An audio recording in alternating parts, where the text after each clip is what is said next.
the travel rule is interesting because it was recommended by the Financial Action Task Force, which is an unelected bureaucracy, and they've actually had they've had some success in Europe in implementing these things. It came out not too long ago in Europe. It was in the text, right, that they wanted software, they wanted the wallets itself to KYC its users.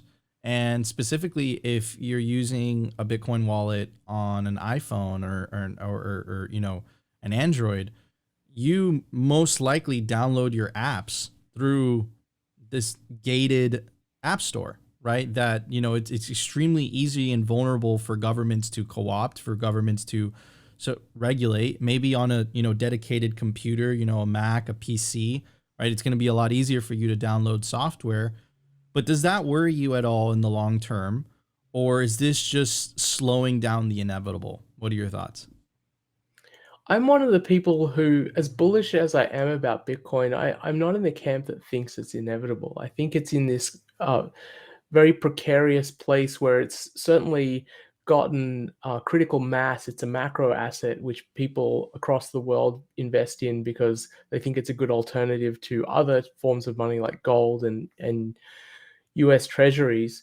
But I do think that it's still vulnerable to a concerted nation state attack. I don't think it has full political capture. And I think the question of whether it will get to full political capture will be answered in the next 5 years. So I think the next 5 years are really critical to seeing if Bitcoin gets to a place where it is essentially like the internet. No one's going to shut down the internet because the cost, certainly not in Western liberal democracies, the political backlash from shutting down something like the internet would be enormous because people's lives depend on it and their businesses depend on it. I don't think Bitcoin is quite there yet. I think adoption uh, in the US is somewhere around 5 to 10%, maybe on the high end 15%. I think we need to get closer to 30 or 40% before I feel like we have enough political capture that Bitcoin is essentially invulnerable to political attack.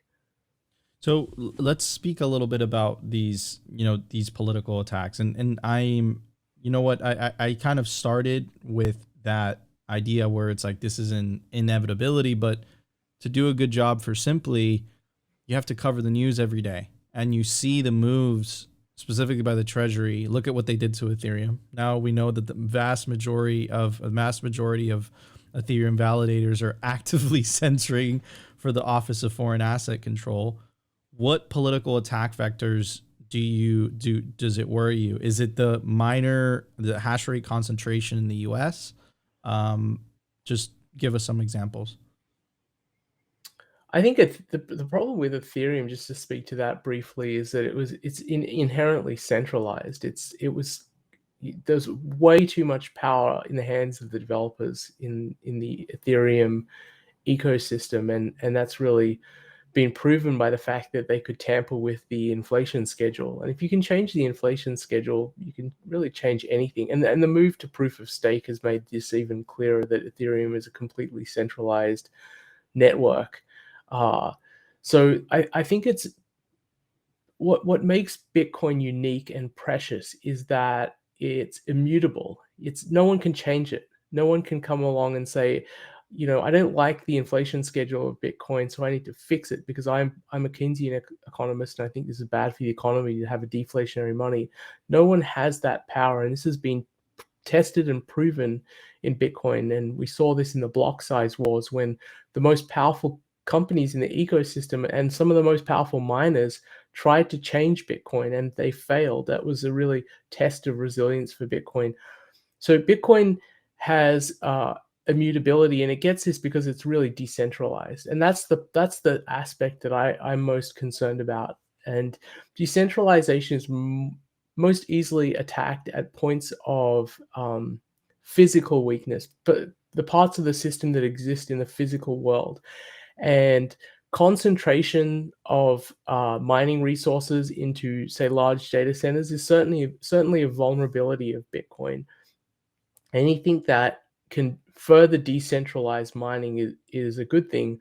But there are also economies of scale. It is cheaper to get a big data center in a location with cheap power, and buy thousands of mining rigs and hook them all up and cool them all together. There is an economy of scale, which is why this happens. I'm less concerned about miners moving to a place like Texas, though. I think it's a good thing that there was this large exodus of mining out of China. I think China uh, can be trusted a lot less to be friendly towards Bitcoin than a place like Texas. And I think it was good that when they banned mining in China, you had this large decentralization of that hardware. It moved all around the world to places that were friendly jurisdictions. And so that increased the decentralization of the network. And I think it also taught miners a really important lesson, that the friendliness of the jurisdiction you're in is a cost. If you have an unfriendly jurisdiction, that is a cost, and they just weren't paying attention to that cost. They were just thinking, okay, this is a zero risk environment in China, and we'll just stay here. There's no cost to us to get, and we're getting super cheap electricity. But then they found out that there is a huge cost when you're in a jurisdiction which is unfriendly. At any moment in time, you could be completely kicked out, and then your miners are turned off for months on end, and you lose a lot of revenue. So they had to internalize that cost.